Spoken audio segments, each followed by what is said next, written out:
Kuringana na riboti ĩrĩa ĩrekereirio harĩ kũgacĩrithia ũgima wa mwĩrĩ ĩkĩrongoreria kĩoneki kĩa Vision 2030, bũrũri wa Kenya nĩ wĩkururĩtie harĩ kũgacĩrithia ikĩro iria ciendekithĩtio nĩ kĩoneki gĩkĩ mbere ya mwaka wa 2030.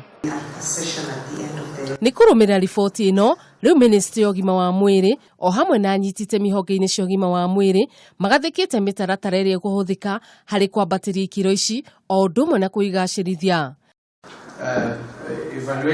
Kuringana na mũrũgamĩrĩri mũnene wa kĩoneki gĩa Vision 2030, Ndagĩtarĩ Julius Muia, bũrũri wa Kenya ndũreka wega ũkĩringithania na mabũrũri mangĩ, wagi wa maĩ arĩ thĩna mũnene. I am confident that the programs we have put together, the flagship projects in Vision 2030, will see our country being able to deliver high standards of living for our people, and especially where health and hygiene are concerned.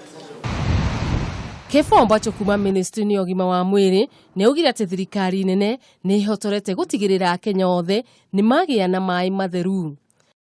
We want to see that we are at 100% generally, nationally. So we have actually come out with each county specific issues. Where are they? What are the issues? How much would it cost? And what do they need to do in terms of interventions? Nĩ mathingatire atĩ thirikari nene nĩ ibatie kũnyitanĩra na thirikari cia kaunti harĩ kũgacĩrithia mũno makĩria makĩrongoreria mũrimũ wa kũharwo gatema. Nĩguo gũkinyanĩria kĩoneki kĩa mwaka wa 2030 nĩyo Vision 2030, no mũhaka thirikari ĩkĩrĩre ũgima mwega wa mwĩrĩ wa mũingĩ nĩguo gũtigĩrĩra kũrĩ na ũthii wa na mbere.